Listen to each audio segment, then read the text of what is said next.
Mimi of the Nowhere. Book 1 in the Chronicles of the Great Migration by Michael Kilman. Read by the author. Chapter 1. The Fishing Hole. The sharpened end of the broomstick plunged down below the waterline with a plunk. "It's hard to believe there are any fish down here," said Shannon. "Best way to manage algae," Mimi said with a grunt. She pulled up the broomstick, free of fish, dripping water. "Really? But I thought they wanted the algae to bloom for the biorecycler." Mimi's eyes danced over the surface of the water, tracing the shadow of the fish just visible in the dim underground light. "Algae grows better with the fish." "Why's that?" The broomstick handle brushed the surface of the water, roaming back and forth. Then she thrusted, quick and sharp. When she pulled out her makeshift spear, a fish flopped back and forth, gasping for freedom. Mimi swung the end upward to keep the fish from sliding off. She shrugged. "Hell if I know. Something about the ecology or some nonsense." Mimi knew. She knew a lot of things she shouldn't know. She had skimmed the knowledge from a sanitation worker, one who managed the algae pools. "What's ecology?" Mimi shrugged. She shifted the broom from one hand to the other and brushed her long black hair out of her eyes. "It's not important. We best get out of here, though. Maintenance is coming." "How do you know that?" asked Shannon. "How do you always know stuff like that?" "They usually come around this time. Come on, we have dinner. Let's go cook it." She was lying. There was no set schedule down here. The only time someone showed up is when there was a problem. They walked away from the stream, moving up the long tunnel and toward the main pond. It was hard to call it a pond, because it was larger than Central Park, and it branched out in streams to several other parts of the excavated piece of earth on which the great walking city of Manhatsten rested. "You can really feel the legs moving down here, can't you?" "Every step. Gotta be careful. Takes a while to get your sea legs." "Sea legs?" Mimi shrugged. Never mind. She liked Shannon, but she asked too many questions. Mimi didn't like questions. When you were homeless in a giant walking city, questions could get you killed. Yet, she always seemed to pick the ones who asked a lot of questions. Where were all her previous partners? She didn't like to think about it. She glanced up at Shannon's face. She was pale and slender, almost the exact opposite of the last woman she had dated. Her soft brown eyes caught Mimi staring at her. Her narrow face and blonde hair were lovely in the dim light of the underground. "What?" "Nothing. You just look beautiful today." Shannon smiled and her face flushed a little. She reached out and grabbed Mimi's hand. Mimi never failed to notice how much bigger Shannon's hand was. Of course, Shannon was of a normal size, while Mimi was tiny. "I'm glad you asked me to come down here and see this place. I didn't even know it existed," Mimi said. "Only a few people outside the sanitation workers do." They reached the edge of the pond and Mimi looked over it. It was quiet. Only the sound of the water lapping against the edge of the land was prominent, interspersed with slim moments of the noise of the machinery pumping water in and out of the massive reservoir. Shannon moved closer to her. She could feel her body pressed up against hers. It was soft and warm. Mimi took a slow breath, enjoying the feeling. She tucked her head into Shannon's chest and took a moment to listen to her heart and linger in her scent. Shannon said, "It's kind of a turn-on being down here. All hidden and forbidden, I mean." Mimi smiled and looked up in her face. "Yeah, but as I said, someone's coming." She leaned in and kissed Shannon for a moment, then took her hand and led her further down the shoreline, back to the entrance where they had come. It had been a long time since Mimi felt close to someone. The last time had been several decades before. Over the centuries, she brought several partners down here. It was one of her favorite places in the whole city. It was almost always safe from the security patrols and the drug dealers and the lowers. There wasn't a lot of room to explore in the streets of Manhattan, but down here was nowhere. Down here was her nowhere. The garbled thoughts of the maintenance workers were clarifying. It meant they were getting closer. The clearer she could hear thoughts, the closer someone was. At a few dozen yards distance, she could make out everything that was on the surface of a person's mind, assuming there was only a few of them. It was the other reason she liked being down here. She had quiet inside and out. Suddenly, the minds clarified. They were moving quickly. She couldn't understand why. Her heart raced. They would be on top of them at any moment. Shit, they're coming now! Mimi grabbed Shannon by the shoulder and pulled her back behind a giant metal tube, one of the many scattered around the perimeter of the pond. She could feel and hear a low hum coming from the tube. How do you know? Mimi put her hand over Shannon's mouth. Shh, they hear us. We're in deep shit. Mimi felt Shannon's body relax for a moment. Then, as the elevator door across the pond spilled light onto the choppy water and 2 sanitation workers stepped out, she felt Shannon's body tense again. They were still more than a kilometer away, but if they had been out in the open, it would have been obvious. The elevator, of course. That was the reason for the sudden movement. Mimi should have known better. But why was she reading them as if they were much closer? There was no reason she should be able to hear them so clearly from this distance. Mimi glanced at her companion and realized that she had let herself relax a little too much. It was stupid. She should have been paying more attention, even if she was getting an unusually strong read. Mimi pulled Shannon a little closer. Shannon reached back and gave her bicep a squeeze. It occurred to Mimi that she found a deep sense of joy in feeling Shannon close. It was too late. She was falling hard. That was dangerous. Mimi whispered into Shannon's ear. Stay still. We have to wait till they pass. Can't make a sound. You know what happened to Tanya, right? Without turning, Shannon tensed. She nodded her head. Let's move a little further back against the wall. I doubt they'll come this way. They're here to inspect one of the lines on the other side. Shannon squirmed a little and turned her head. Her hoarse whisper was barely audible. How do you know all that shit, Mimi? Mimi shrugged. She wasn't about to tell Shannon how she knew it, or how she knew anything else. She was falling in love with Shannon, realized that she might even spend the rest of Shannon's life with her, short as that may end up being. But there was no one she could ever trust with her secret. Not again. It would never be like it was with Daniel. Would it? His was a miserable lesson. Yet, she was making it obvious that she had secrets. She frowned to herself. All day she'd been hinting about knowing information she shouldn't. It occurred to her that maybe, on some level, she wanted someone to know. Maybe she was tired of being alone. Maybe she missed waking up next to someone and trusting them with everything. Lying was so tiresome. The 2 workers' laughs echoed off the massive chamber. They made no effort to be quiet, and just as they got within a few hundred meters, they stopped. Their thoughts, loud and clear, disappeared. The sudden silence unnerved Mimi. She reached out. More silence. She pushed a little harder, thinking of them. A bright red light and a powerful ringing in her ears hit her like a physical blow. She shuddered. Her body spasmed. Shannon turned towards her. Mimi? Mimi released her grip and stepped back, shaking her head and putting her finger to her lips. Shannon understood and turned back toward the workers. When they moved again, they did so in her direction. Mimi frowned. Why had they changed direction?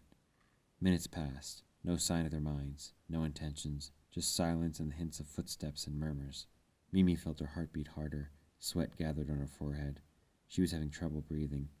She tried to will their thoughts back again, and the same red light and deafening ringing returned. She needed to know what those 2 were doing. Uncertainty was death in this world. She had watched through the centuries as so many of her friends and loved ones had been taken by the security forces and sentenced to a fate worse than death. Only 100 meters away now, the voices focused from the frame of echoes and clarified in the space. I don't know, Frank. I swore I saw something over this direction. Zelda, you're kidding me with this shit. Ain't no one even knows about this place. I didn't say it was a person. Maybe it was a busted pipe or something. It's almost quitting time. The woman stopped and faced the man. The woman was wire-thin, and the man had a large, round belly that almost intruded into the conversation.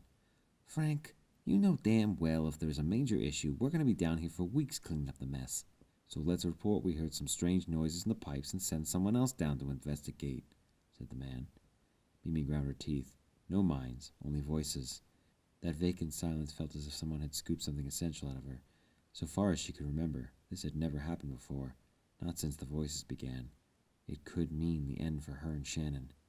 Was her future the runner corps? The remainder of their lives as prisoners out in the barren wasteland that the city traversed, running errands for a society that viewed them as disposable? Or perhaps they would die a brutal death at the hands of another city's runners? But then, that was if they were lucky, and they could spend centuries in semi-stasis waiting in storage to be activated. It doesn't hurt to just check it out, Frank. Besides, wouldn't kill you to work off that gut some. There was a pause between the 2. The man rubbed his stomach. What, this old thing? Come on, Zelda, you know I've been carefully cultivating this thing for the last 20 years. Why you gotta go and try to get me some exercise? The man laughed at his own joke. It was a deep, booming laugh that bounced off the high walls of the cavern. It did nothing for Mimi's nerves. Shannon started to squirm again, and Mimi gripped her a bit more firmly. She tried to make it a loving, comforting grip, but when she looked down at Shannon's right wrist, she saw that she was white-knuckled. Shannon's hand was reddening. She relaxed her grip. Shannon leaned back and whispered, "What's wrong? I can feel you shaking." Mimi was shaking. Her whole body was betraying her with ripples of goose flesh. Still, there was mental silence. It was the kind of fog that climbed its way into your ears. Shh. The woman turned in their direction. "Did you hear that?" Her words were crystal clear now. She was walking directly toward them. Mimi cursed under her breath. Leaning forward as quietly as she could, she whispered into Shannon's ear, "Get ready to run when I say so." Shannon tensed under her. She, too, shook. Why had everything gone silent? It made no sense. Unless maybe she was just getting old. Maybe her bizarre skill set withered away with age like anything else. But that made little sense. The regeneration alcove she semi-frequently snuck into rejuvenated all of her cells. Her mental capabilities should have been renewed in the process as well. The woman was only a few dozen meters away now. "Zelda, you're killing me. Let's just finish this job we came down for." He was pleading with her. Mimi noted a sense of desperation in his voice. Something about that gave her a renewed sense of hope. Zelda stopped and turned away. Mimi used that moment to pull Shannon all the way back behind the pipe so she couldn't see the woman, and the woman couldn't see her. "I'm telling you, Frank, there's something over here. I'd swear it." "Bet your next paycheck?"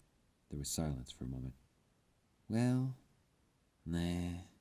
If you ain't gonna put your money where your mouth is, then let's get back to work. The wife's waiting, you know, and she doesn't like it when I'm late all the time, especially when she knows I came down here with you." There it was. That's why he was pleading. "Is she still on you about that shit, Frank?" "Come on. You know some people. Once they get an idea, it rubs them till they're raw. She ain't never gonna let it go." "Jesus, Frank. It was one kiss, 20 years ago, and I was drunk." "Don't matter." There was silence again for a moment. It was a horrible silence. Mimi hated it. She had never thought she could hate silence so much. "All right, fine. You win. Let's get back to it." Mimi felt all the pressure inside of her release at once. The woman's footsteps sounded as if they were walking away, but it was hard to tell. Then, all at once, their thoughts flooded her mind again. She didn't know what had turned them back on, but she was grateful. The pair was moving away. They would address a reported blockage on the other side of the pond and suggested that maybe something else was wrong in the area Mimi was hiding. Mimi had never felt so relieved in her life.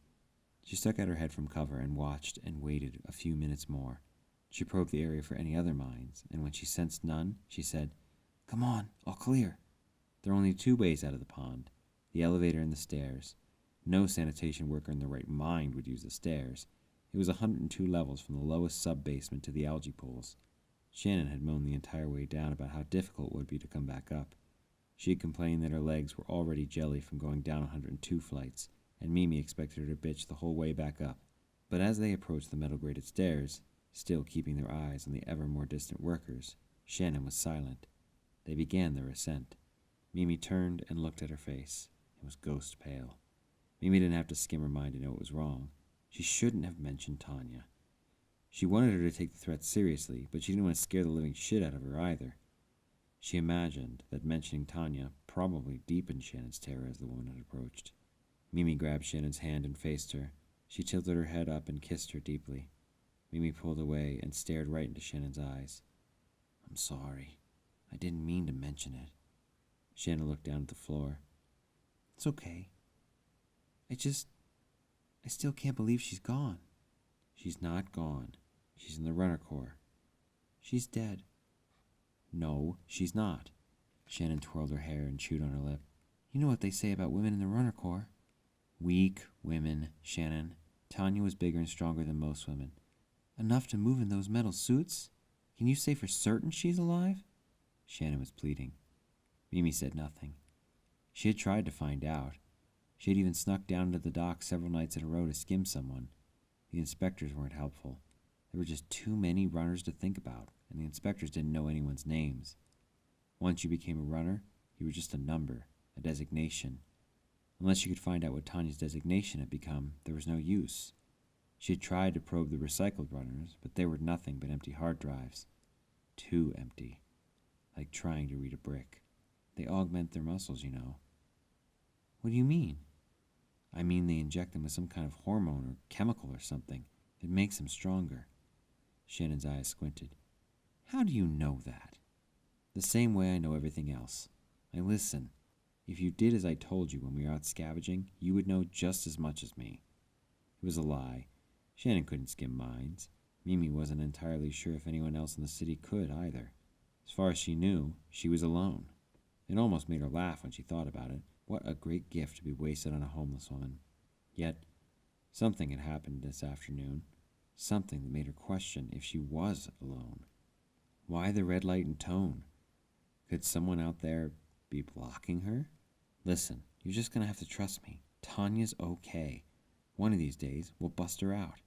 Shannon smiled, the corners of her mouth creeping to their highest altitude. She choked back a laugh. Mimi loved it when she did that. Oh, right.